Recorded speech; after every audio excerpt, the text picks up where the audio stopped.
여자 혼자 왔네. 죽고 싶어서 환장했나? 장혁주의 비웃음이 폐공장에 울렸습니다. 녹슨 철골 사이로 희미한 조명.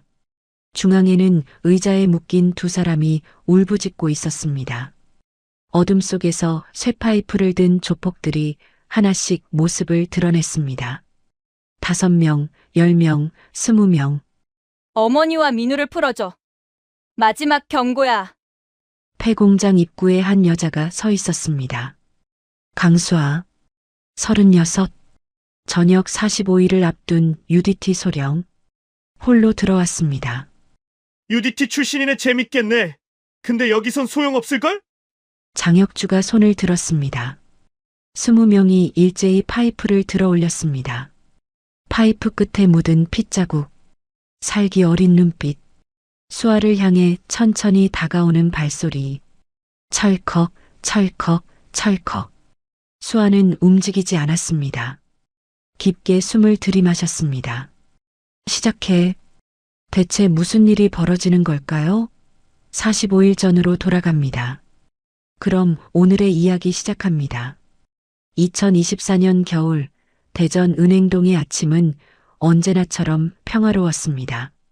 좁은 골목 사이로 성심당 빵 굽는 냄새가 퍼지고 중앙시장 상인들의 활기찬 목소리가 거리를 가득 채웠죠. 이 동네 한가운데 자리 잡은 작은 카페의 봄날의 향기는 3년 전부터 이곳 주민들의 쉼터가 되어 왔습니다. 낡은 벽돌 건물 1층에 자리한 이 카페는 크지 않았지만 따뜻한 조명과 은은한 커피 향으로 사람들의 마음을 사로잡았습니다. 카페 주인 정민우는 38살의 청년이었습니다. 부모님을 일찍 여의고 홀로 살아온 민우는 군 제대 후 이 카페를 열었죠.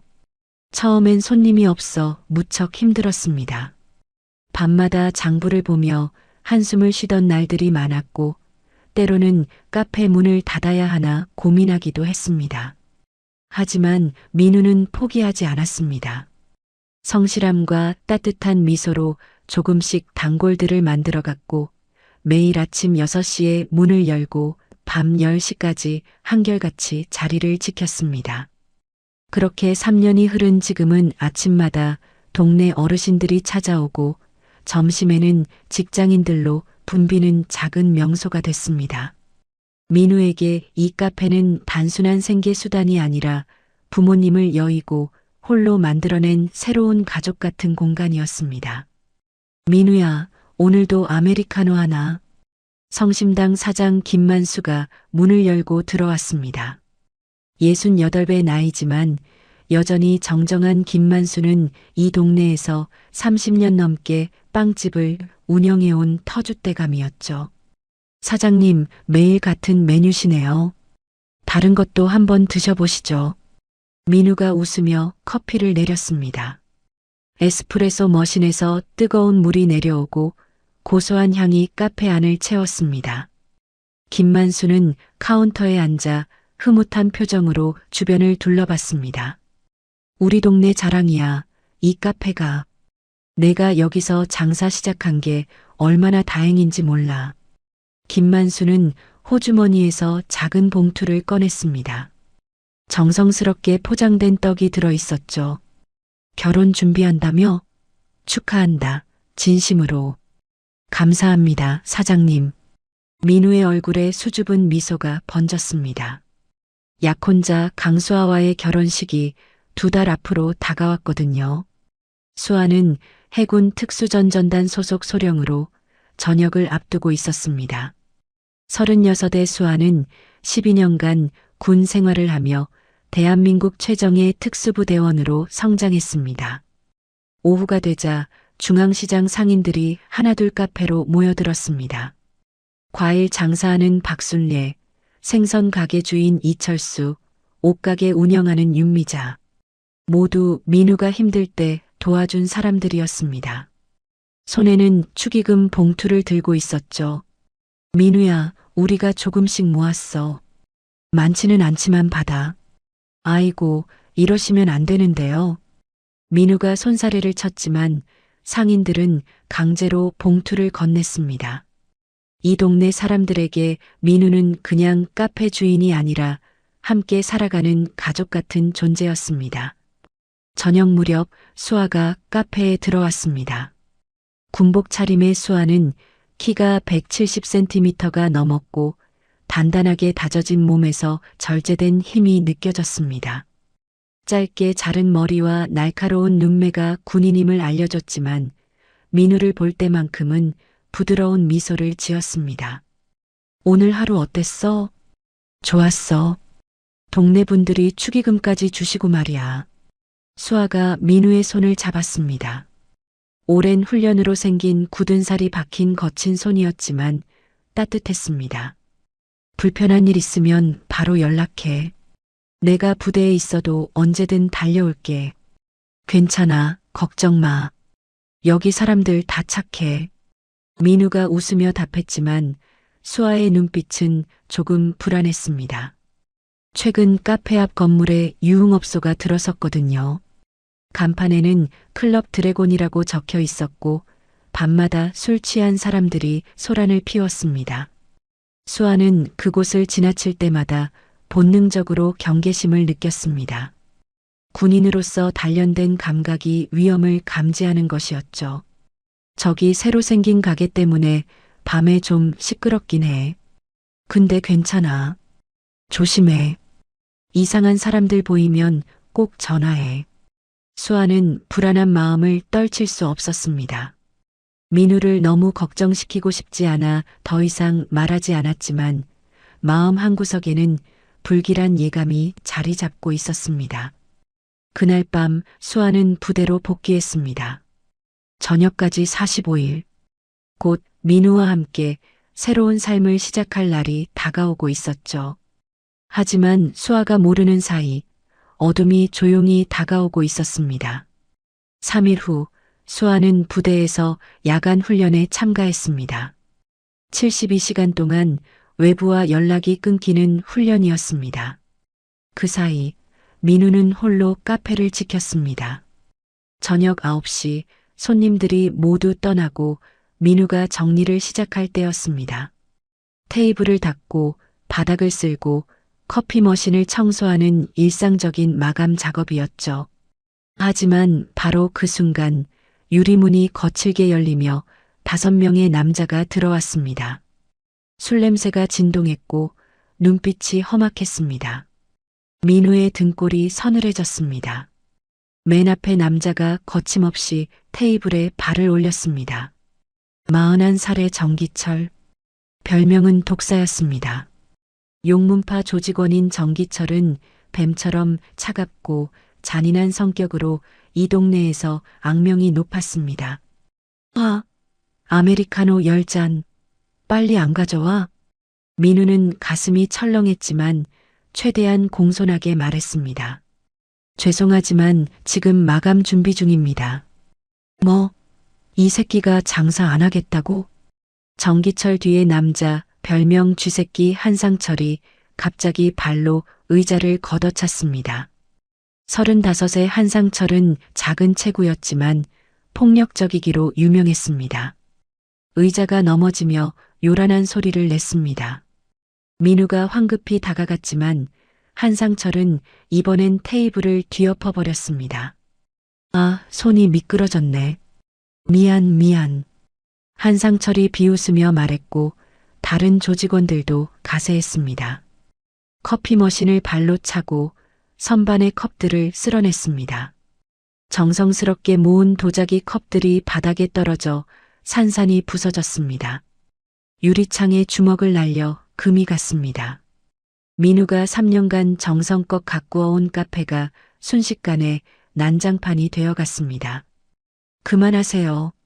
제발. 민우가 앞을 막아서자 정기철의 주먹이 거침없이 날아왔습니다. 민우의 입술이 터지며 피가 흘렀습니다. 바닥에 쓰러진 민우를 내려다보며 정기철이 차갑게 말했습니다. 이 동네는 이제 우리 거야. 알아들었어? 조직원들은 웃으며 카페를 나갔습니다. 난장판이 된 카페에 민우만 남았습니다. 피를 닦으며 민우는 떨리는 손으로 휴대폰을 꺼냈지만 수아는 훈련 중이라 연락이 닿지 않았습니다. 민우는 무너진 카페를 보며 눈물을 흘렸습니다. 3년간 쌓아온 모든 것이 한순간에 무너진 것 같았습니다. 새벽 4시 훈련을 마친 수아가 급히 카페로 달려왔습니다. 민우의 다급한 문자를 받고 훈련을 중단하고 나온 것이었습니다. 카페 문을 열자 눈앞의 광경에 숨이 멎었습니다. 깨진 유리창, 엎어진 테이블, 부서진 커피 머신, 그리고 구석에 웅크리고 앉아있는 민우. 얼굴에는 멍이 들고 입술이 터져 있었습니다. 민우야. 수아가 달려가 민우를 안았습니다. 민우는 수아의 품에서 참았던 눈물을 터뜨렸습니다.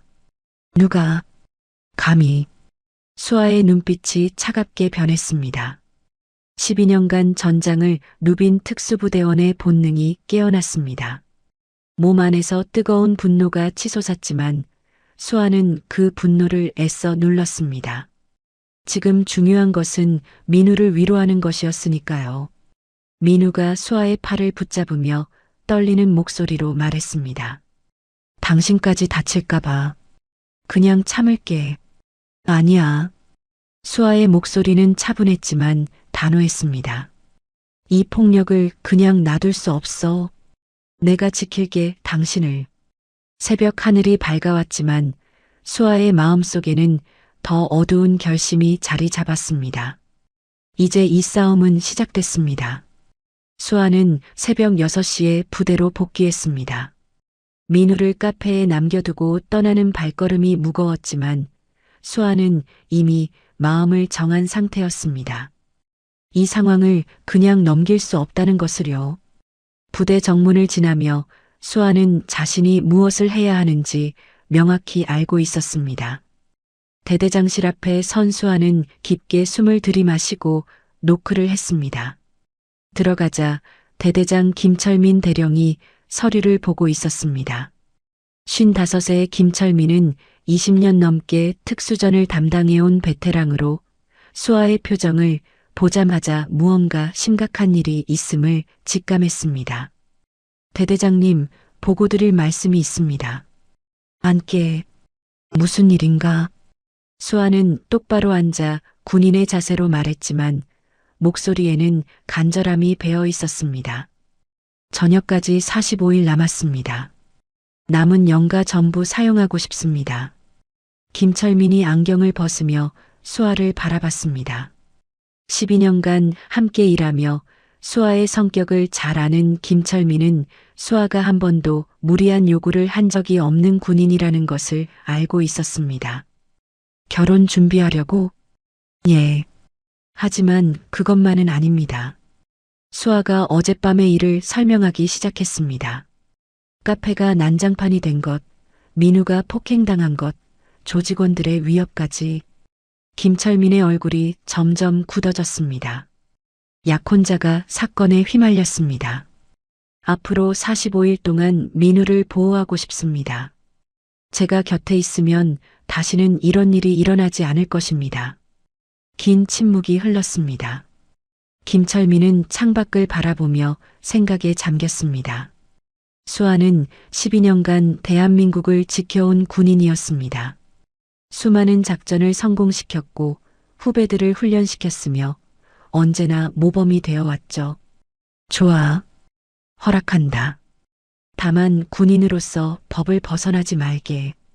자네는 여전히 현역 군인이야. 정당방위의 범위 안에서만 행동하게.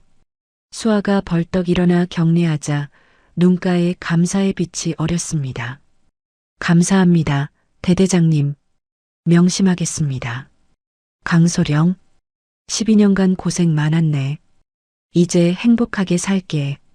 오전 10시에 수아가 카페로 돌아왔을 때 민우는 깨진 유리창을 임시로 막고 엎어진 테이블을 정리하고 있었습니다. 수아를 보자 민우의 얼굴이 밝아졌습니다. 수아야, 부대는 괜찮아? 연가 받았어. 이제부터 45일 동안 너랑 함께 있을 거야. 민우가 놀라며 수아를 바라보자 수아는 민우의 손을 잡고 말했습니다. 혼자 두지 않을게.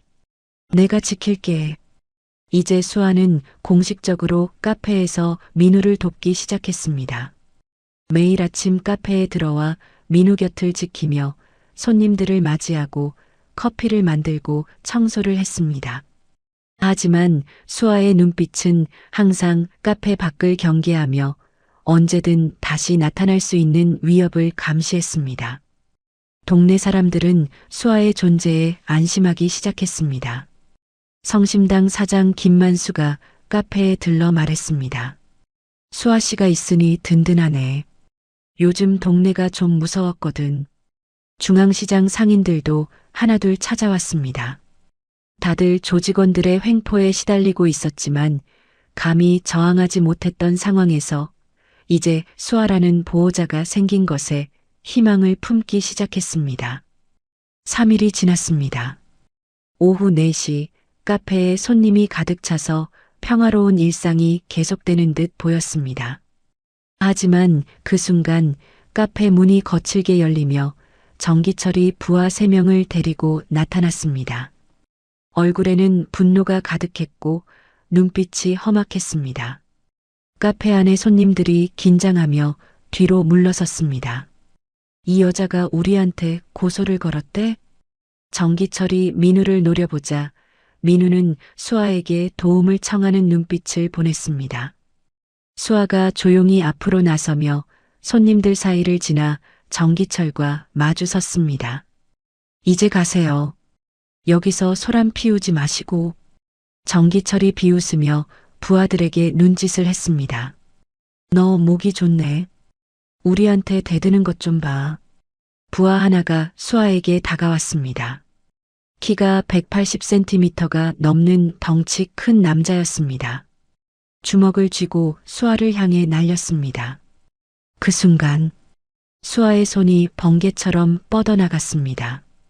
공기를 가르는 소리와 함께 남자의 손목을 움켜쥐자 뚝 뼈가 꺾이는 둔탁한 소리가 카페 안에 울려 퍼졌습니다. 남자가 비명을 지를 틈도 없었습니다. 수아의 발이 낮게 휘둘러지며 남자의 무릎을 강타했습니다. 퍽! 남자의 몸이 앞으로 꺾이며 바닥에 쓰러졌고 테이블이 흔들리며 컵이 넘어져 깨졌습니다. 단 2초. 덩치 큰 남자가 바닥에 쓰러져 신음하는 모습을 본 나머지 2명이 동시에 달려들었습니다. 왼쪽과 오른쪽에서 주먹이 날아왔지만 수아는 침착하게 타이밍을 재며 움직이지 않았습니다. 왼쪽 주먹이 수아의 얼굴을 향했습니다. 수아는 고개를 살짝 돌렸습니다. 주먹이 수아의 귀를 스쳐 지나갔습니다. 동시에 오른쪽에서 날아온 발차기를 팔로 막아냈습니다. 퍽! 충격이 팔에 전해졌지만 수아는 흔들리지 않았습니다. 반격이 시작됐습니다. 수아의 주먹이 왼쪽 남자의 명치를 파고들었습니다. 쿵! 남자의 몸이 뒤로 휘청거리며 숨이 막힌 채 비틀거렸습니다. 수아는 멈추지 않고 오른쪽 남자의 다리를 걸어 중심을 무너뜨렸습니다. 쿵! 남자가 바닥에 쓰러지는 소리가 울렸습니다. 30초 만에 3명 모두가 바닥에 쓰러져 신음했습니다. 카페 안이 조용해졌습니다. 손님들이 숨죽이며 지켜봤습니다. 정기철의 얼굴이 창백해지고 손이 떨렸습니다. 수아가 정기철을 향해 천천히 다가갔습니다. 정기철이 뒤로 물러섰지만 수아는 멈추지 않았습니다. 정기철이 주먹을 휘둘렀습니다. 수아는 정기철의 팔을 잡아 비틀고 꺾었습니다. 드득. 정기철이 비명을 지르며 팔을 부여잡고 무릎을 꿇었습니다. 우리 민우는 이제 혼자가 아닙니다. 앞으로 재방문하면 경찰에 신고하겠습니다. 그리고 다음엔 이렇게 쉽게 끝나지 않을 겁니다. 수아의 목소리는 차분했지만 단호했습니다. 12년간 훈련받은 군인의 목소리로 어떤 위협도 물리칠 수 있다는 자신감이 배어 있었습니다. 정기철이 부하들을 일으켜 세우고 다친 팔을 움켜쥐며 문 앞에서 멈춰 섰습니다. 이 여자, 기억해둬. 다음엔 가만 안 둘 거야. 우리 형님이 직접 나설 거니까. 도끼 어린 목소리였습니다. 정기철과 부하들이 카페를 나가자 문이 닫히고 카페 안에 박수 소리가 터져 나왔습니다. 손님들이 수아에게 환호했습니다. 잘했어요. 이제 우리도 안심이네요. 민우가 수아에게 달려와 안기며 떨리는 목소리로 말했습니다. 고마워, 수아야. 당신이 없었으면. 수아가 민우의 등을 두드렸습니다. 괜찮아. 이제 아무도 너를 건드리지 못해. 하지만 수아는 알고 있었습니다. 이것은 시작에 불과하다는 것을요. 조직은 가만히 있지 않을 것이고 더 큰 보복이 올 것이며 수아는 그것을 막아야 했습니다. 저녁이 되자 수아는 민우와 함께 카페 문을 닫으며 깨진 유리창을 새 것으로 교체하고 부서진 물건들을 정리했습니다. 민우가 조용히 말했습니다. 수아야, 우리 그냥 이사 가는 게 어때? 여기 너무 위험한 것 같아. 수아가 고개를 저었습니다. 도망치면 끝이 없어. 민우야, 너는 3년 동안 이 카페를 지켜왔잖아.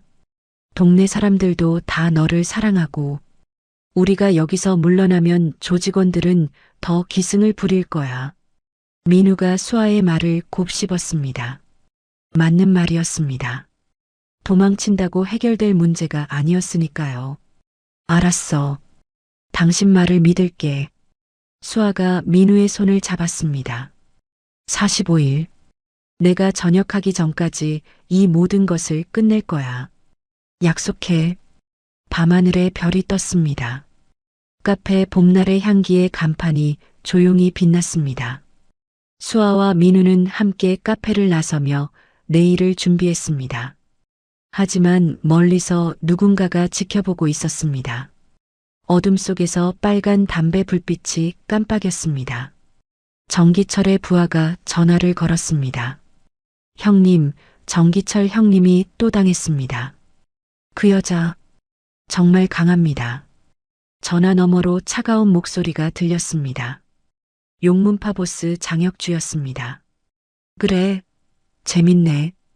이제 내가 직접 나설 때가 됐군. 정기철은 다친 팔을 부여잡고 용문파 본거지로 향했습니다. 밤 11시 대전 중구 뒷골목 낡은 건물 3층이 바로 30년간 대전을 장악해온 용문파의 심장부였습니다. 정기철이 문을 열고 들어가자 담배 연기가 자욱한 사무실 안에서 보스 장혁주가 소파에 앉아 있었습니다. 54살의 장혁주는 이 지역에서 가장 두려움의 대상이었습니다.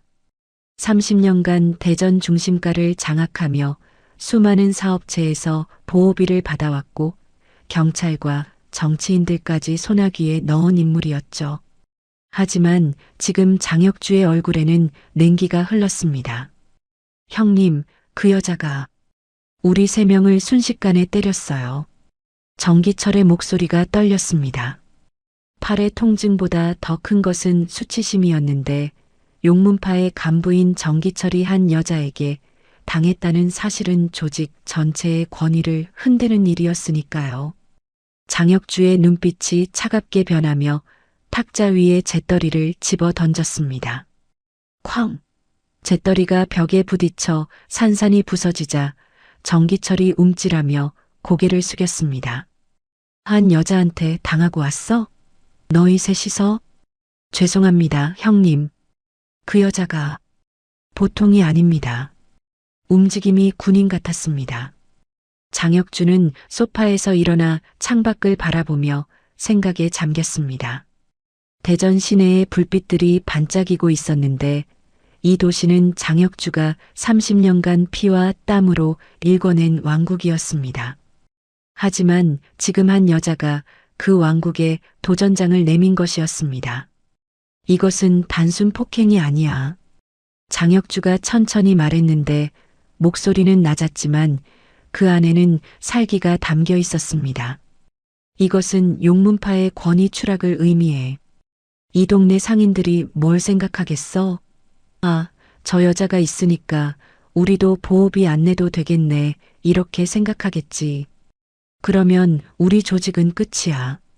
장혁주는 휴대폰을 꺼내 전화를 걸어 조직 간부들을 소집했습니다. 1시간 후 사무실에는 용문파의 핵심 간부 10명이 모였는데 모두 대전에서 악명 높은 인물들이었죠. 장혁주가 조직 회의를 시작하며 테이블을 손바닥으로 쳤습니다. 쿵! 소리가 울리자 간부들이 긴장하며 장혁주를 바라봤습니다. 이 동네를 30년 장악해온 우리가 한 여자 때문에 조직의 위력이 떨어졌다고 생각하는 새끼들이 있을 거야. 주변 상가들도 생각할 거고, 저 여자가 저기 있으니까 우리도 괜찮을 수 있을까, 이런 식으로. 장혁주의 목소리가 점점 차가워지자 간부들은 숨도 크게 쉬지 못했습니다. 그래서 본보기를 만들 거다. 카페 봄날의 향기 철저하게 혼내줘. 가게를 초토화하는 정도가 아니라 완전히 폐업시킬 생각으로. 그리고 주변 상가 서너 곳도 함께 괴롭혀. 본보기로서 말이야. 그래야 다시는 누구도 우리 조직을 우습게 보지 않을 거야. 간부 중 하나가 조심스럽게 물었습니다. 형님, 그 여자가 군인이라던데 문제되지 않을까요? 장혁주가 비웃었습니다. 군인? 저녁 앞둔 여자일 뿐이야. 우리가 상대할 건 그 여자 하나가 아니라 이 동네 전체야. 모두에게 보여줘야 해. 우리한테 대들면 어떻게 되는지.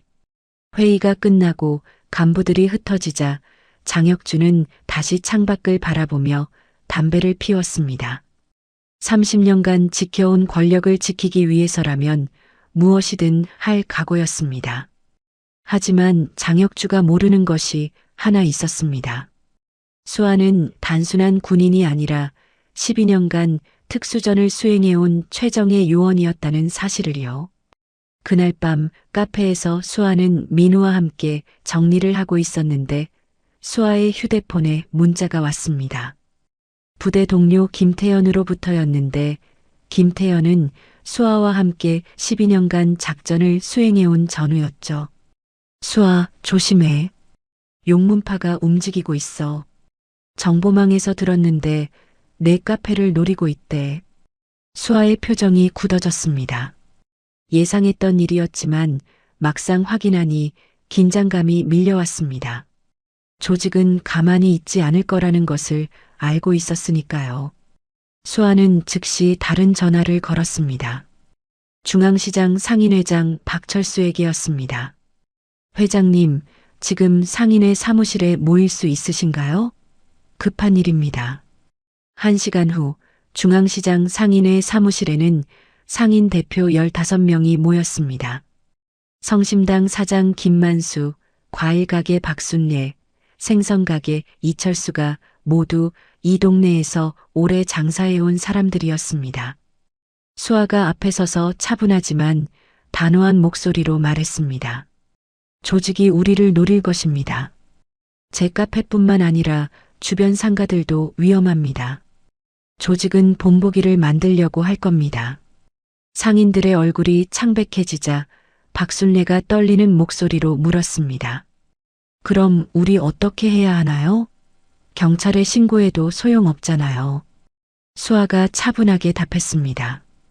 우리가 함께 싸우면 물리칠 수 있습니다. 제게 군 전우들이 있습니다. 그들이 도와줄 겁니다. 하지만 여러분의 동의가 필요합니다. 김만수가 앞으로 나섰습니다. 68배 나이지만 눈빛만큼은 여전히 젊은이처럼 반짝였습니다. 수아 씨, 우리가 도울 수 있는 게 뭔가요? 조직이 공격해 올 때 함께 막아주세요. 도망치지 말고 함께 싸워주세요. 그러면 우리가 이길 수 있습니다. 상인들이 서로를 바라봤습니다. 30년간 조직의 횡포에 시달려왔던 사람들로 보호비를 내고 협박에 시달리고 두려움 속에서 살아왔죠. 하지만 이제 변화의 기회가 찾아온 것이었습니다. 이철수가 주먹을 쥐고 말했습니다. 좋아요. 우리 함께 싸웁시다. 더 이상 이렇게 살 수 없어요. 하나둘 상인들이 고개를 끄덕이며 동의를 표했습니다. 두려움은 있었지만 희망도 있었습니다. 수아라는 든든한 보호자가 생겼으니까요. 수아가 모두를 바라보며 말했습니다. 감사합니다. 제가 반드시 여러분을 지키겠습니다. 그것이 제 임무입니다.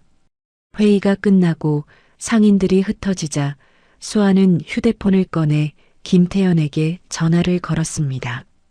태연아, 도움이 필요해. 조직이 움직이고 있어. 알았어. 준서, 동욱, 유진이한테도 연락할게. 우리 넷이면 충분하지. 수아는 전화를 끊고 창밖을 바라봤습니다.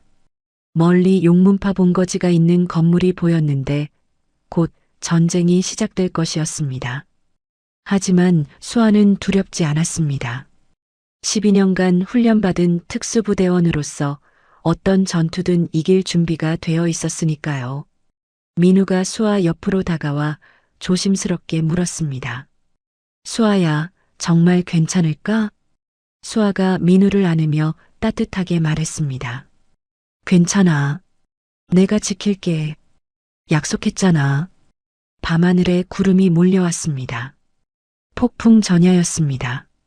대전의 밤은 조용했지만 곧 전쟁이 시작될 것이었습니다. 수아는 민우를 꼭 안은 채 마음속으로 다짐했습니다. 민우의 3년간 노력이 담긴 이 카페를 버리고 도망칠 수는 없었습니다. 그리고 주변 상가들도 함께 보호해야 했습니다. 이것은 더 이상 수아 혼자만의 싸움이 아니었습니다. 밤 11시 대전 은행동의 거리는 고요했습니다. 대부분의 상가들이 문을 닫고 가로등만이 어둠 속에서 희미하게 빛나고 있었습니다. 하지만 그 고요함은 폭풍 전야의 침묵이었습니다. 용문파 본거지에서 조직원 12명이 집결했습니다. 장혁주의 명령을 받은 정기철이 조직원들을 두 팀으로 나눴습니다. 한 팀은 카페 봄날의 향기를, 다른 팀은 주변 상가 3곳을 동시에 습격하기로 했습니다. 카페 습격에는 정기철을 포함한 7명이 배정됐습니다. 철파이프와 칼을 든 조직원들의 눈빛에는 살기가 서려 있었습니다. 오늘 제대로 혼내준다. 아예 폐업시킬 각오로 해. 정기철이 조직원들에게 말했습니다. 며칠 전 당한 수치를 갚을 기회였습니다. 7명의 조직원들은 어둠 속을 지나 카페로 향했습니다.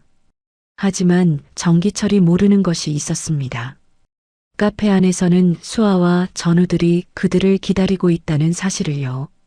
카페 안 수아는 4명의 전우들과 함께 최종 점검을 하고 있었습니다. 김태연, 박준서, 이동욱, 최유진 모두 수아와 함께 12년간 특수전을 수행해온 동료들이었습니다. 35살의 김태연은 야간 전투의 전문가였고 34살의 박준서는 격투 실력이 뛰어났으며 33세 이동욱은 상황 판단이 빠른 전술가였습니다. 32의 최유진은 유일한 여성 대원으로 민첩성이 뛰어났죠. 수아, 준비 끝났어. 언제든 올 수 있어. 김태연이 말했습니다. 카페 안은 어둠 속에 잠겨 있었지만 수아팀은 야간 투시경을 착용하고 있었습니다. 중앙시장 상인들도 카페 뒤편에서 대기하고 있었습니다. 성심당 사장 김만수, 과일가게 박순례, 생선가게 이철수를 비롯한 10명의 상인들이 각자 방망이와 몽둥이를 들고 긴장한 표정으로 기다렸습니다. 수아가 상인들을 바라보며 말했습니다. 여러분은 뒤에서 지원만 해주세요. 위험한 순간에는 절대 앞으로 나서지 마시고요. 알겠습니다. 조심하세요, 수아 씨. 김만수가 떨리는 목소리로 답했습니다. 평생 빵을 만들어 온 평범한 상인들에게 이런 상황은 처음이었지만 더 이상 조직의 횡포를 참을 수 없었습니다. 밤 11시 30분 카페 밖에서 발소리가 들렸습니다. 7명의 조직원들이 카페 앞에 도착한 것이었습니다. 정기철이 앞장서서 카페 문을 거칠게 두드렸습니다. 문 열어. 오늘 제대로 혼내줄 거니까. 대답이 없었습니다. 정기철이 부하에게 눈짓을 하자 조직원 하나가 철파이프로 문을 부수려 했습니다. 하지만 그 순간 문이 안쪽에서 열렸습니다. 정기철과 조직원들이 카페 안으로 들어섰습니다. 어둠이 그들을 맞이했습니다. 한번 해봐, 이 여자. 정기철이 큰 소리로 외쳤습니다. 하지만 대답은 없었습니다. 그 순간 카페 안의 모든 조명이 꺼졌습니다. 완전한 암흑이 찾아왔습니다. 뭐야? 불 켜.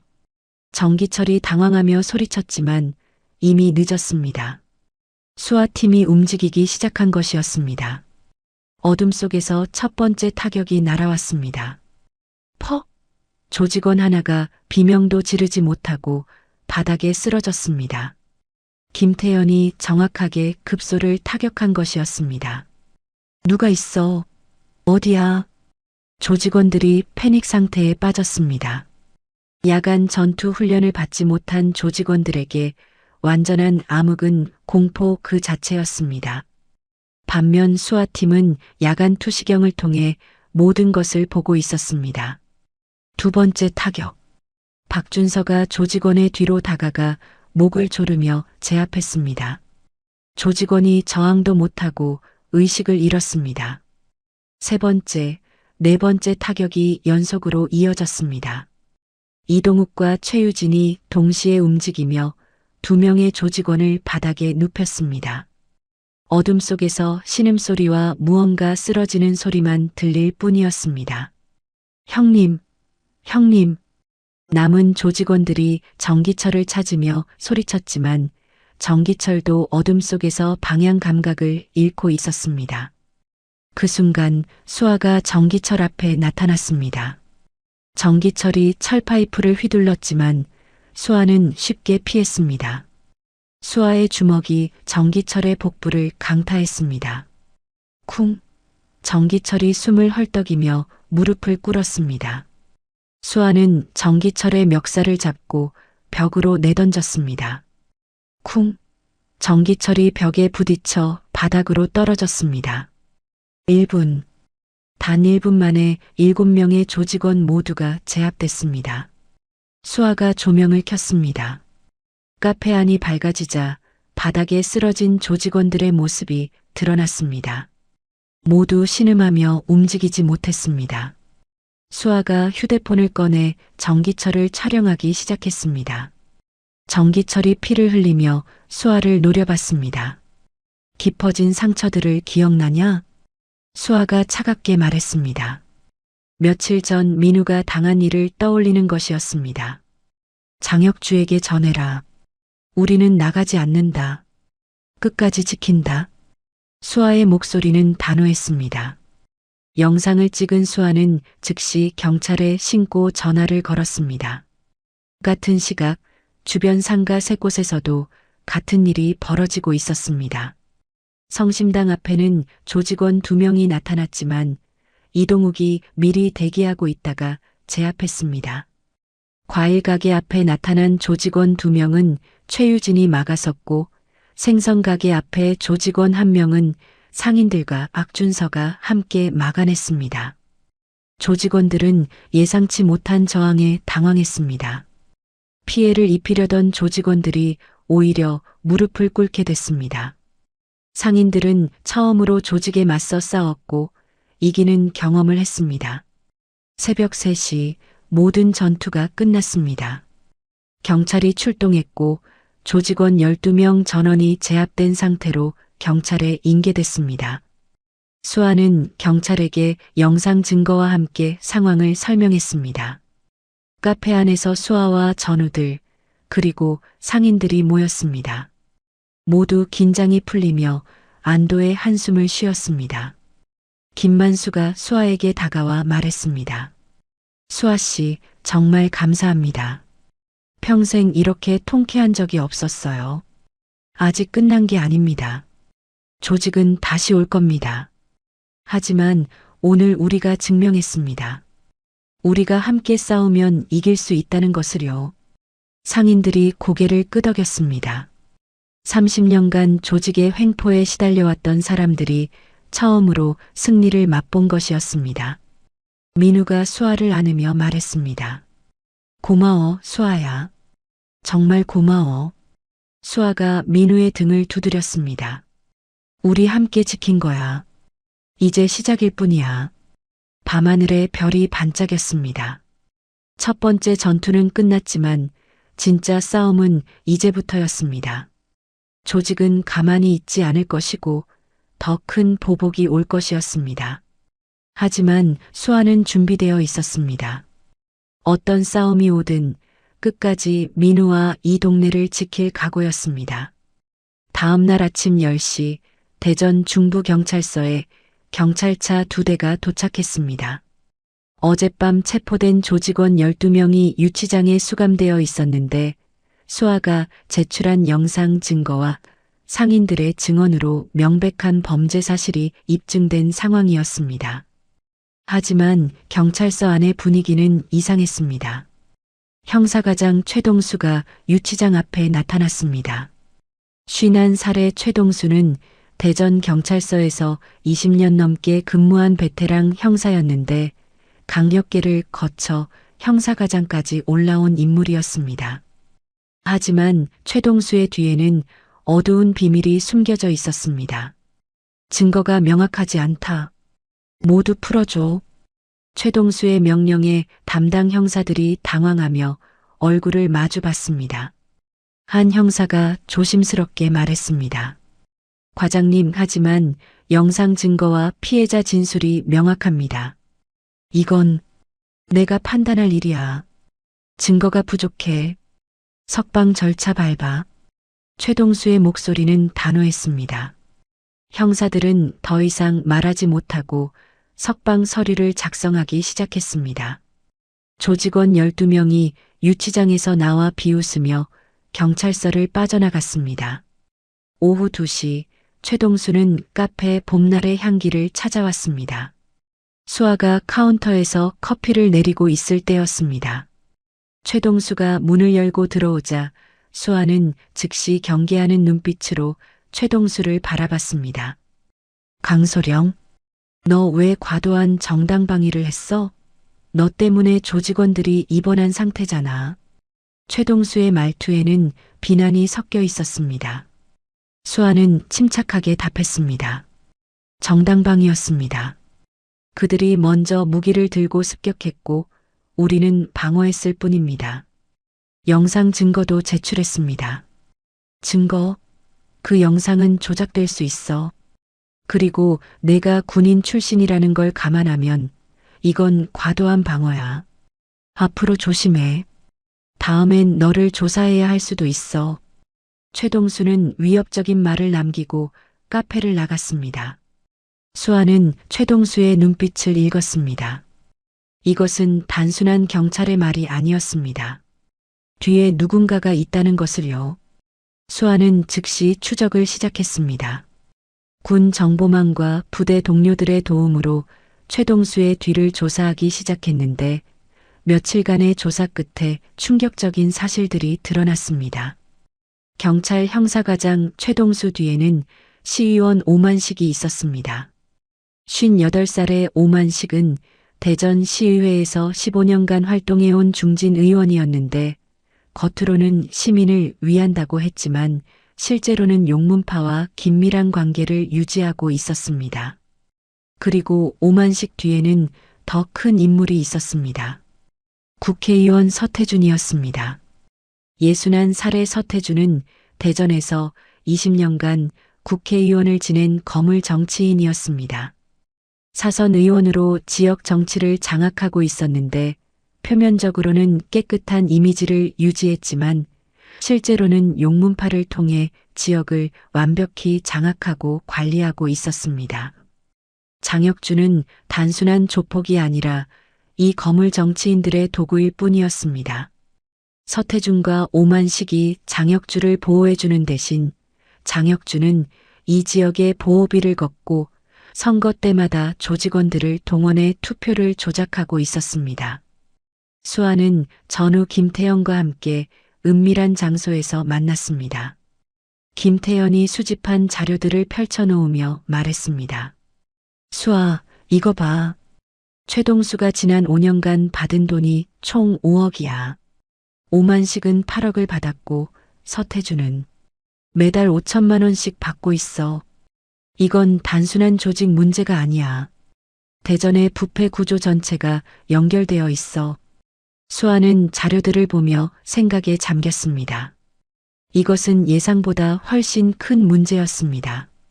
단순히 카페와 동네를 지키는 수준이 아니라 대전의 부패 구조 전체를 무너뜨려야 하는 상황이었습니다. 태연아, 검찰 쪽에 아는 사람 있어? 있긴 한데. 수아, 이거 정말 위험해. 내가 저녁도 앞두고 있잖아. 그래서 더 해야 해. 이게 제 마지막 임무가 될 거야. 수아는 결심했습니다. 며칠 후 수아는 대전지방검찰청 특수부장 한지훈을 만났습니다. 45살의 한지훈은 부패 척결로 유명한 검사였는데 오랫동안 대전의 부패 구조를 조사해왔지만 결정적인 증거를 찾지 못하고 있었습니다. 검찰청 앞 조용한 카페에서 수아와 한지훈이 마주 앉았습니다. 한지훈이 커피를 마시며 말했습니다. 우리도 이 뒤를 보고 있었습니다. 하지만 증거가 부족했어요. 서태주는 워낙 조심스럽게 움직이고 장혁주도 철저하게 입을 다물고 있어서요. 겉으로 드러나는 게 없습니다. 수아가 앞으로 몸을 기울이며 제안했습니다. 제가 조직에 침투할 수 있습니다.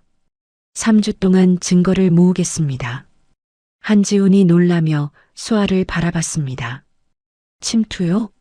그건 너무 위험하지 않을까요? 당신은 군인이고 조직은 이미 당신을 알고 있는데 위장하면 됩니다. 평범한 사업가로 가장하고 접근하겠습니다. 제가 군 출신이라는 걸 이용하면 오히려 조직에 접근하기 쉬울 겁니다. 장혁주는 강한 사람을 좋아하니까요. 한지훈이 잠시 고민하더니 조심스럽게 물었습니다. 너무 위험하지 않을까요? 들키면. 수아가 단호하게 답했습니다. 저녁까지 남은 45일입니다. 이것이 제 마지막 임무입니다. 12년간 군인으로 살아왔는데 마지막으로 제 고향을 지키고 싶습니다. 한지훈은 수아의 눈빛을 보며 결심을 읽었습니다. 이 여성 군인은 진심이었고 포기하지 않을 것이었습니다. 알겠습니다. 하지만 조건이 있습니다. 우리가 당신을 보호할 장치를 마련하겠습니다. 추적 장치와 비상 연락망을 준비하고 위급한 상황에서는 즉시 철수하는 겁니다. 감사합니다. 수아와 한지훈은 악수를 나눴습니다. 새로운 작전이 시작되는 순간이었습니다. 수아는 카페로 돌아가 민우에게 모든 것을 말했습니다. 민우야, 내가 조직에 침투할 거야. 증거를 모아서 이 모든 걸 끝낼 거야. 민우가 놀라며 수아를 붙잡았습니다. 안 돼. 너무 위험해. 들키면 어떡하려고. 수아가 민우를 안으며 말했습니다. 괜찮아. 나는 군인이야. 12년간 이런 일을 해왔어. 그리고 이게 마지막이 될 거야. 이것만 끝나면 우리 평범하게 살 수 있어. 민우는 울먹이며 수아를 꼭 안았습니다. 두려웠지만 수아를 믿기로 했습니다. 밤하늘에 달이 떴습니다. 수아는 창밖을 바라보며 다짐했습니다. 이제 진짜 싸움이 시작될 것이었습니다. 대전의 부패 구조 전체를 무너뜨리는 것. 그것이 수아의 마지막 임무였습니다. 일주일 후 수아는 완전히 다른 사람으로 변신했습니다. 평범한 사업가로 위장하기 위해 긴 머리 가발을 쓰고 화려한 옷을 입었습니다. 하지만 그것만으로는 부족했습니다. 수아는 굽 높은 구두를 신어 걸음걸이를 바꿨고 렌즈를 끼어 눈빛을 부드럽게 만들었습니다. 군인 특유의 날카로운 인상 대신 진한 화장으로 얼굴 윤곽을 바꿨고 말투도 서울 강남 억양으로 연습했습니다. 거울을 보며 수아는 자신조차 낯설게 느껴졌습니다. 검찰 특수부에서 준비해준 신분증과 명함에는 김민정, 부동산 사업가라고 적혀 있었습니다. 한지훈이 준비한 위장 신분이었죠. 수아는 이제 김민정이 되어 용문파에 접근할 계획이었습니다.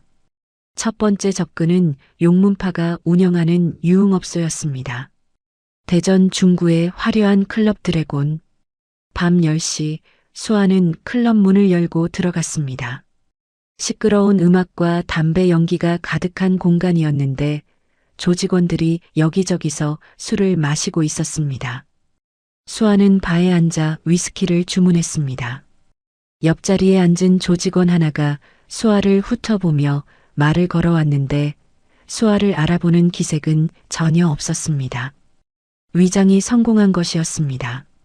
처음 보는 얼굴인데 여기 어떻게 왔어요? 수아가 태연하게 웃으며 강남 억양으로 답했습니다. 사업 때문에 대전에 왔어요. 재밌는 곳이라고 해서요. 사업? 무슨 사업 하시는데요? 부동산이요. 대전에 투자할 만한 곳을 찾고 있거든요. 여기 괜찮은 건물들 많더라고요. 조직원이 관심 있는 표정으로 수아를 바라봤습니다. 돈 냄새가 나는 여자였으니까요. 하지만 수아는 의도적으로 시비를 걸기 시작했습니다.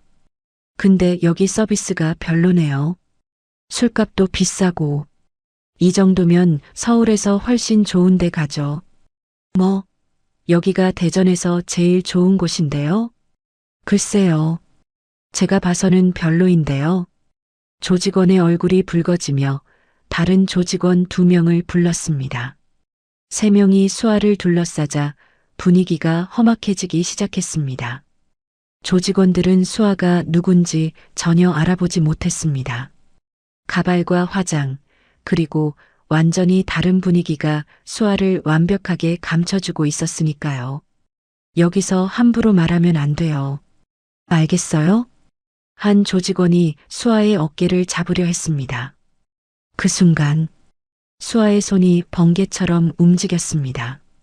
공기를 가르는 소리와 함께 조직원의 손목을 움켜쥐자 뚝 뼈가 꺾이는 둔탁한 소리가 클럽 안에 울려 퍼졌습니다. 조직원이 비명을 지를 틈도 없었습니다. 수아의 무릎이 올라오며 조직원의 옆구리를 강타했습니다. 퍽! 조직원의 몸이 앞으로 꺾이며 바닥에 쓰러졌습니다. 나머지 2명이 동시에 달려들었습니다. 왼쪽에서 주먹이 날아왔습니다. 수아는 고개를 살짝 돌려 피했습니다. 주먹이 수아의 귀를 스쳐 지나갔습니다. 동시에 오른쪽에서 발차기가 날아왔습니다. 수아는 팔로 막아냈습니다. 퍽! 충격이 전해졌지만 수아는 흔들리지 않았습니다. 반격이 시작됐습니다. 수아의 주먹이 왼쪽 조직원의 턱을 올려쳤습니다. 쿵! 조직원의 머리가 뒤로 젖혀지며 몸이 비틀거렸습니다. 수아는 멈추지 않았습니다. 오른쪽 조직원의 다리를 걸어 중심을 무너뜨렸습니다.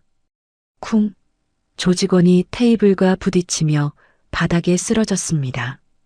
유리잔이 깨지는 소리가 울렸습니다. 단 10초, 3명의 조직원이 모두 바닥에 쓰러져 신음했습니다. 클럽 안이 조용해졌습니다. 음악만 계속 울리고 있었습니다. 모두가 수아를 바라봤습니다. 한 조직원이 놀라며 중얼거렸습니다. 저 여자 뭐야? 싸움 엄청 잘하네. 부동산 사업가라면서 저렇게 싸움을 잘해? 수아는 태연하게 옷을 털고 일어나며 말했습니다. 서울에서는 이 정도는 기본이에요. 여자라고 만만하게 보지 마세요. 수아는 클럽을 나왔습니다. 이것이 수아의 계획이었습니다. 강한 모습을 보여 조직의 관심을 끌되 정체를 들키지 않는 것이었죠. 며칠 후 소문이 퍼졌습니다. 클럽에서 부동산 사업가라는 여자가 조직원 3명을 순식간에 제압했다는 이야기였습니다. 장혁주의 귀에도 그 소문이 들어갔습니다. 장혁주는 흥미를 느꼈습니다. 돈도 있고 싸움도 잘하는 여자라니 조직에 유용할 것 같았습니다. 장혁주는 직접 수아를 만나기로 했습니다. 일주일 후 용문파 본 거지. 장혁주가 수아를 마주 앉았습니다. 장혁주의 눈빛은 차가웠지만 동시에 호기심이 섞여 있었습니다. 김민정 씨 맞죠? 클럽에서 부동산 사업한다고 하셨다면서요. 우리 애들이랑 좀 있었다던데. 수아가 태연하게 웃었습니다. 예의가 없더라고요. 가르쳐줬을 뿐이에요. 장혁주는 잠시 수아의 얼굴을 응시했습니다. 어딘가 낯익은 느낌이 스쳤지만 화장과 가발, 그리고 완전히 다른 말투와 분위기에 확신할 수 없었습니다. 능력도 있고 사업도 하시는데 우리랑 같이 일하지 않을래요? 좋은 조건으로 대우해 줄게요.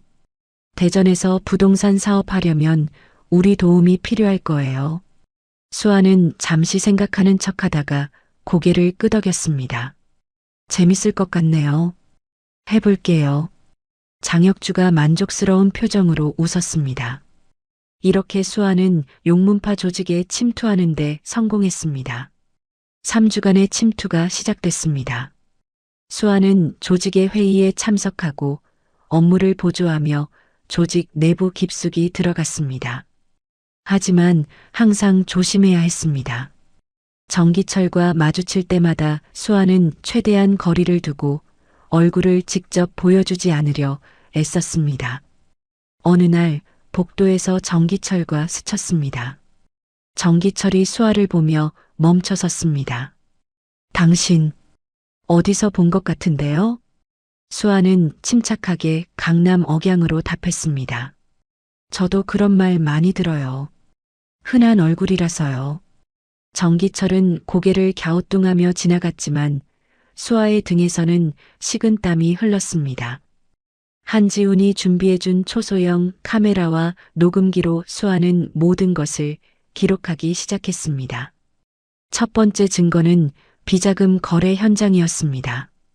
조직의 금고에서 현금 다발이 오가는 장면을 촬영했고 장부에 기록되지 않은 돈의 흐름을 확인했습니다. 두 번째 증거는 뇌물수수 현장이었습니다. 시의원 오만식이 용문파 사무실을 찾아와 장혁주와 만나는 장면을 목격했습니다. 수아는 몰래 녹음했습니다. 형님, 이번 달 것 가져왔습니다.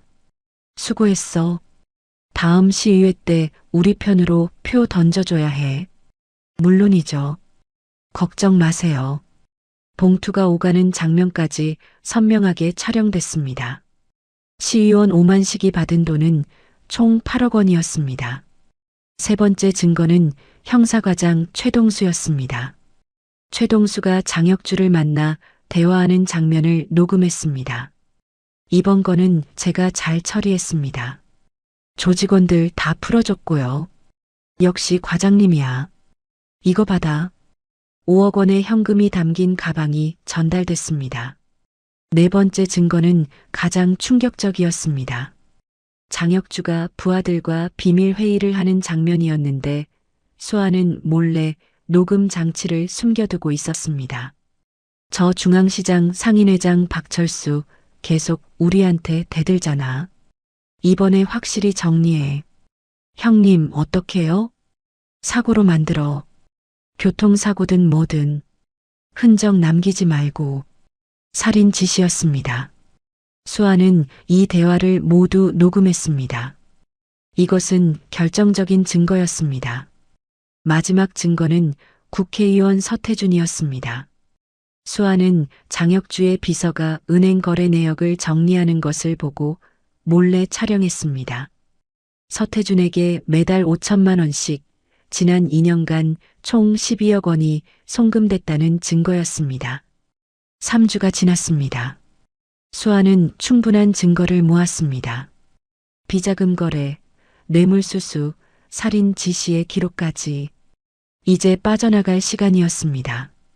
하지만 마지막 날 조직의 아지트에서 수아는 장혁주와 마주쳤습니다. 장혁주가 수아를 유심히 바라보며 말했습니다. 너 너무 적극적이네. 뭘 그렇게 열심히 해? 긴 침묵이 흘렀습니다. 수아는 장혁주의 눈빛에서 의심을 읽었습니다. 들킨 것일까? 순간 판단해야 했습니다. 수아는 결정했습니다. 지금 빠져나가는 것이 안전하다고 판단했습니다. 수아가 갑자기 움직였습니다. 장혁주 옆에 서 있던 조직원 2명을 순식간에 제압하고 문을 향해 달렸습니다. 잡아! 장혁주의 고함 소리가 울렸지만 수아는 이미 문 밖으로 나가고 있었습니다. 복도를 달려 비상구로 향했고 뒤쫓아오는 조직원들을 뿌리치며 건물을 빠져나갔습니다. 그날 밤 수아는 카페로 돌아왔습니다. 민우가 걱정스러운 얼굴로 수아를 맞이했습니다. 수아는 민우를 안으며 모든 것을 고백했습니다. 내가 조직에 침투했어. 증거를 모았어. 이제 이 모든 악이 끝날 거야. 민우가 울며 수아를 꼭 안았습니다. 당신이 다칠까봐 무서웠어. 수아가 민우의 머리를 쓰다듬으며 말했습니다. 나는 군인이야. 그리고 당신을 사랑해. 끝까지 지킬 거야. 수아는 즉시 한지훈에게 연락했습니다. 모든 증거를 전달하고 이제 검찰의 수사가 시작될 것이었습니다. 하지만 수아는 알지 못했습니다. 장혁주가 이미 반격을 준비하고 있다는 것을요. 밤하늘에 먹구름이 몰려왔습니다. 수아와 민우는 카페 창밖을 바라보며 내일을 준비했습니다. 마지막 싸움이 곧 시작될 것이었습니다. 증거를 검찰에 넘긴 지 이틀이 지났습니다. 수아는 한지훈으로부터 연락을 받았는데 검찰이 움직이기 시작했고 곧 장혁주를 비롯한 조직원들을 체포할 것이라는 소식이었습니다. 하지만 수아는 불안했습니다. 뭔가 너무 쉽게 풀리는 것 같았으니까요. 그날 저녁 카페를 닫고 민우와 함께 집으로 가려던 수아의 휴대폰이 울렸습니다. 낯선 번호였는데 수아가 전화를 받자 장혁주의 차가운 목소리가 들렸습니다. 이 여자 새끼가 배신했네. 수아의 얼굴이 굳어졌습니다. 들킨 것이었습니다. 어머니 박정숙 씨 62이시죠? 그리고 약혼자 정민우. 둘 다 지금 우리 손에 있어요. 폐공장으로 와요. 혼자. 전화가 끊기자 수아의 손이 떨렸습니다. 어머니와 민우가 납치됐다는 것이었습니다. 수아는 즉시 한지훈에게 연락했지만 전화가 연결되지 않았고 추적 장치를 확인하니 신호가 대전 외곽의 폐공장에서 나오고 있었습니다. 수아는 결정했습니다. 혼자 가는 것이 위험하다는 것을 알고 있었지만 어머니와 민우를 구해야 했습니다. 수아는 팔찌에 비상 발신기를 숨기고 폐공장으로 향했습니다. 밤 11시 폐공장에 도착한 수아는 녹슨 철골과 깨진 유리창이 음산한 분위기를 자아내는 것을 보며 깊게 숨을 들이마셨습니다. 공장 안으로 들어가자 어둠 속에서 불빛이 켜졌고 중앙에 어머니 박정숙과 민우가 의자에 묶여 있었으며 장혁주가 그들 앞에 서 있었습니다. 왔네. 장혁주가 냉소하며 말하자 주변에서 조직원 20명이 모습을 드러냈습니다. 모두 쇠파이프를 들고 있었습니다. UDT 출신이네. 재밌겠네. 근데 여기선 소용없을걸? 수아가 차분하게 말했습니다. 어머니와 민우를 풀어줘. 나랑 상관없잖아. 상관없어? 내가 우리 조직을 배신했는데 그 대가는 내 사랑하는 사람들이 치러야지. 장혁주가 손짓하자 조직원들이 수아를 포위하기 시작했습니다. 20명의 조직원들이 원을 그리며 수아를 둘러쌌습니다. 시작해. 첫 번째 조직원이 쇠파이프를 머리 위로 들어 올리며 수아에게 달려들었습니다. 파이프가 공기를 가르며 내려왔습니다. 수아는 옆으로 몸을 틀어 피하며 조직원의 팔을 잡아당겼습니다. 조직원의 몸이 앞으로 쏠리는 순간 수아의 발이 조직원의 무릎을 강타했습니다. 퍽! 조직원이 비명을 지르며 바닥에 쓰러졌습니다. 두 번째 조직원이 뒤에서 파이프를 휘둘렀습니다. 쉭! 수아는 소리를 듣고 고개를 숙였습니다. 파이프가 수아의 머리 위를 스쳐 지나갔습니다. 수아는 몸을 돌리며 주먹을 날렸습니다. 쿵! 조직원의 턱을 정확히 때리자 조직원의 몸이 공중으로 살짝 떠올랐다가 바닥에 쓰러졌습니다. 세 번째, 네 번째 조직원이 양쪽에서 동시에 달려들었습니다. 수아는 왼발로 한 명의 가슴을 차고 돌아서며 오른 팔꿈치로 다른 한 명의 얼굴을 쳤습니다. 퍽! 퍽! 두 명이 동시에 뒤로 밀려나며 넘어졌습니다. 다섯 번째 조직원이 파이프를 옆으로 휘둘렀습니다. 수아는 팔로 막았지만 강한 충격이 팔에 전해졌습니다. 하지만 수아는 그 충격을 이용해 조직원에게 더 가까이 다가가 조직원의 명치를 주먹으로 찔렀습니다. 쿵! 조직원이 숨을 헐떡이며 무릎을 꿇었습니다. 5명을 제압했지만 숫자가 너무 많았습니다. 여섯 번째 조직원이 옆에서 파이프를 휘둘렀고 수아가 팔로 막는 순간 일곱 번째 조직원이 등 뒤에서 파이프로 내리쳤습니다. 쾅! 둔탁한 소리와 함께 수아의 등에 강한 충격이 전해졌습니다. 수아가 앞으로 휘청거리며 무릎을 꿇었고 입에서 피가 흘러나왔습니다. 하지만 수아는 이를 악물고 다시 일어났습니다. 계속 싸워야 했습니다.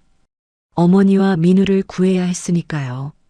여덟 번째, 아홉 번째 조직원이 앞뒤에서 동시에 공격했습니다. 수아는 앞에 조직원이 휘두른 파이프를 빼앗아 뒤에 조직원을 쳤습니다. 쾅!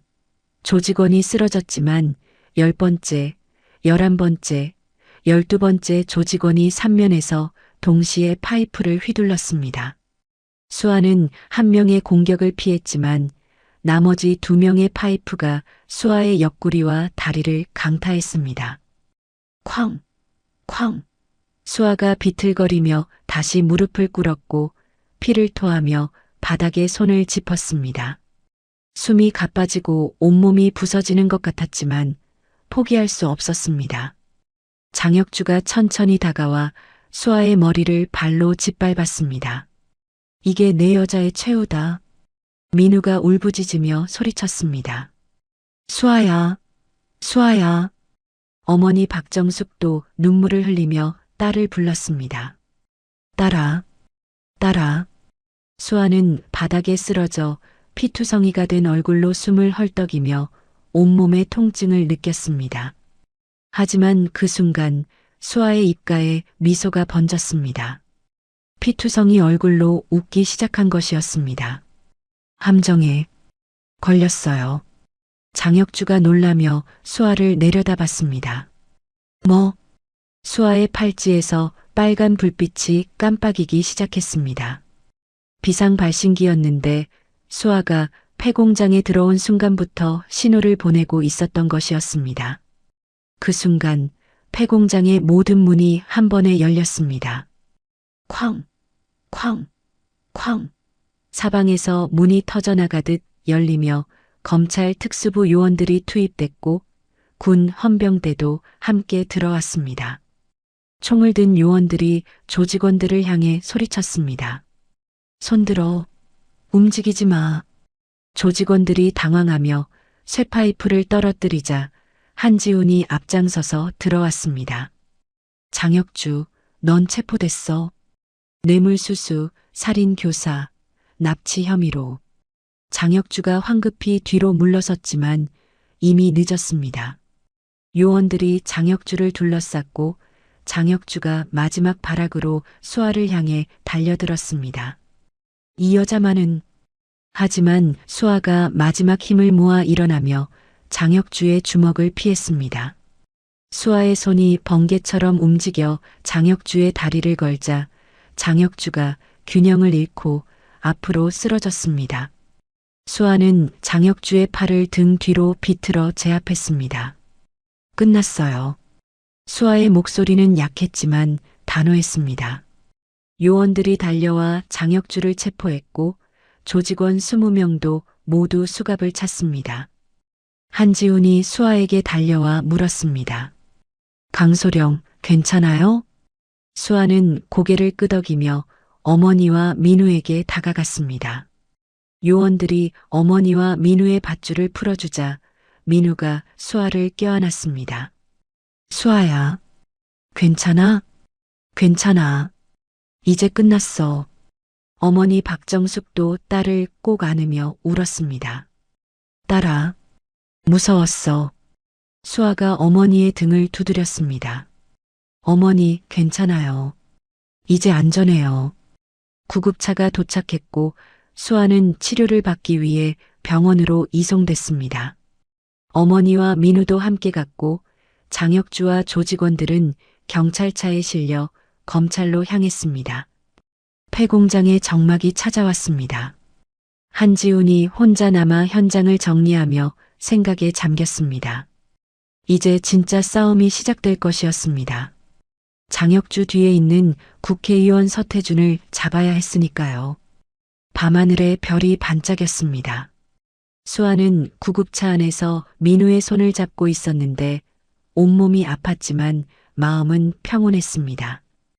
어머니와 민우를 구했고 조직을 무너뜨렸으니까요. 하지만 아직 끝나지 않았습니다. 마지막 싸움이 남아 있었습니다. 검찰이 장혁주, 시의원 오만식, 형사과장 최동수를 체포했습니다.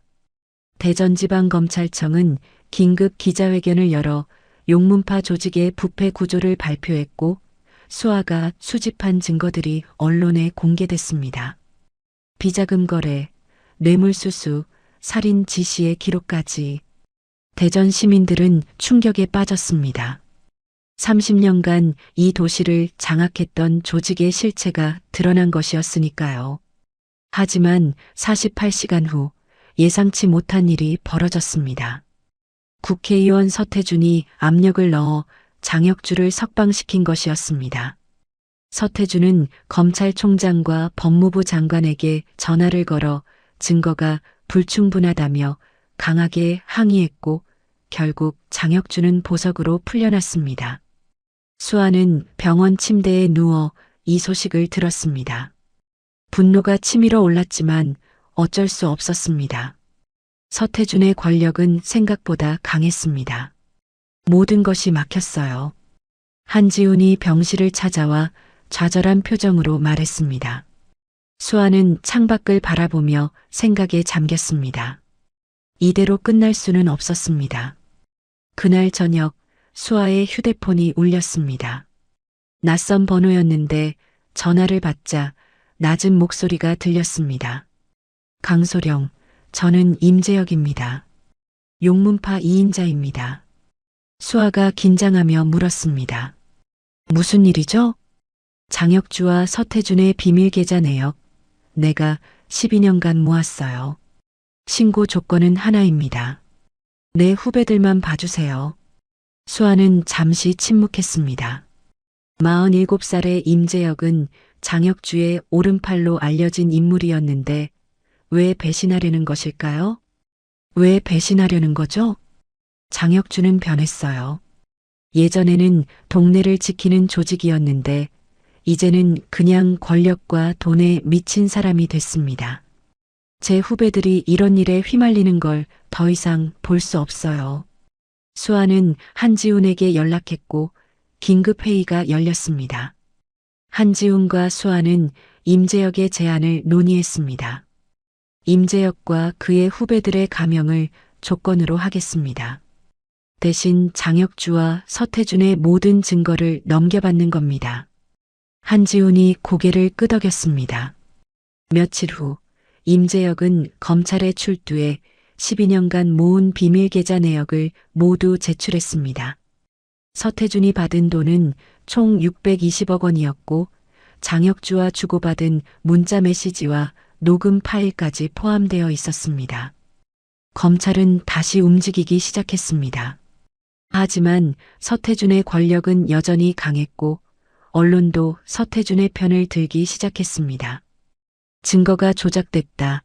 정치 보복이다라는 기사들이 쏟아졌습니다. 수아는 결심했습니다. 다른 방법이 필요했습니다. 일주일 후 대선 후보가 대전 중앙시장을 방문하는 날이 다가왔습니다. 서태준도 대선 후보와 함께 연단에 오를 예정이었습니다. 그날 오후 2시 대전 중앙시장은 사람들로 가득 찼습니다. 대선 후보와 서태준이 연단에 올라 시민들에게 손을 흔들었습니다. 500명의 상인들이 모여 있었고 언론 카메라들이 현장을 생중계하고 있었습니다. 서태준이 마이크 앞에 섰습니다. 대전 시민 여러분, 저는 20년간 여러분을 위해. 그 순간 연단 옆에서 수아가 뛰어올랐습니다. 경호원 5명이 수아를 막으려 했지만 수아는 순식간에 제압했습니다. 첫 번째 경호원의 팔을 비틀고 두 번째 경호원을 밀쳐내고 세 번째 경호원의 다리를 걸어 넘어뜨렸습니다. 네 번째와 다섯 번째 경호원이 동시에 달려들었지만 수아는 2명을 동시에 제압하며 단상으로 뛰어 올라갔습니다. 수아가 마이크를 잡고 외쳤습니다. 대전 시민 여러분, 이 사람이 20년간 조폭과 짜고 여러분을 착취했습니다. 서태준의 얼굴이 창백해졌습니다. 수아가 손짓하자 중앙시장 대형 스크린에 비밀 계좌 내역이 공개되기 시작했습니다. 620억 원. 장혁주와 주고받은 문자 메시지. 녹음 파일까지. 시민들이 경악하며 스크린을 바라봤습니다. 서태준이 황급히 도망치려 했지만 500명의 상인들이 연단을 둘러쌌습니다. 우리가 지켜줄 거야. 성심당 사장 김만수가 앞장서서 소리쳤습니다. 과일가게 박순례, 생선가게 이철수 모두가 함께 외쳤습니다. 그 순간 장혁주도 시장에 나타났습니다. 도주를 시도하려던 것이었는데 임재혁이 장혁주 앞을 막아섰습니다. 형님, 이제 끝입니다. 장혁주가 주먹을 휘둘렀지만 임재혁은 장혁주의 팔을 잡아 제압했습니다. 그 순간 검찰 특수부가 투입됐고 조직원 94명이 모두 현장에서 체포됐습니다. 서태준과 장혁주는 수갑을 차고 경찰차에 실렸습니다. 시민들이 환호했고 언론 카메라들이 모든 것을 생중계했습니다. 대한민국 전체가 이 장면을 지켜봤습니다. 3개월 후 대전 은행동. 다시 문을 연 카페 봄날의 향기 앞에 사람들이 모여들었습니다. 수아와 민우의 결혼식 날이었습니다. 대전 시민 1,500명이 참석했고 카페 앞 거리는 축제 분위기였습니다. 성심당 사장 김만수가 주례를 섰습니다. 진짜 용기는 약자를 지키는 겁니다. 수아 씨는 우리에게 그것을 보여줬습니다. 피해 상인들이 합심해 만든 중앙시장 상인자치 보호대 현판식도 함께 열렸습니다. 수아가 단상에서 말했습니다. 앞으로 45일 동안 저는 군인으로서 이곳을 지켰습니다. 이제 저는 민간인이 되겠지만 당신들 곁에 계속 있을 것입니다. 민우가 수아의 손을 잡고 말했습니다. 우리 카페 이름은 봄날의 향기입니다. 다시는 우리 동네에서 겨울 같은 일이 없기를 바랍니다. 시민들이 환호했습니다. 박수 소리가 거리를 가득 채웠습니다. 수아와 민우는 서로를 바라보며 미소 지었습니다. 긴 싸움이 끝났고 이제 평화로운 일상이 시작될 것이었습니다. 그날 저녁 수감된 교도소 독방에서 장혁주가 텔레비전으로 이 장면을 봤습니다. 결혼식 현장, 환호하는 시민들, 행복한 수아와 민우. 장혁주는 쓸쓸하게 웃었습니다. 30년간 지배했던 왕국이 무너졌고 장혁주의 시대는 끝났습니다. 봄이 다시 왔습니다. 카페 봄날의 향기에서는 커피 향기가 퍼져나갔고 중앙시장 상인들은 다시 웃으며 장사를 시작했습니다. 수아는 민우와 함께 카페를 운영하며 평범한 일상을 살기 시작했습니다. 하지만 수아는 알고 있었습니다. 필요하다면 언제든 다시 일어설 준비가 되어 있다는 것을요. 대전의 새로운 역사가 시작됐습니다. 더 이상 폭력과 두려움이 아닌 용기와 희망의 역사였습니다. 여기까지 수아와 민우의 이야기를 함께 해주셔서 감사합니다. 이 영상이 마음에 드셨다면 좋아요와 구독 부탁드립니다. 다음에도 더 흥미로운 이야기로 찾아뵙겠습니다.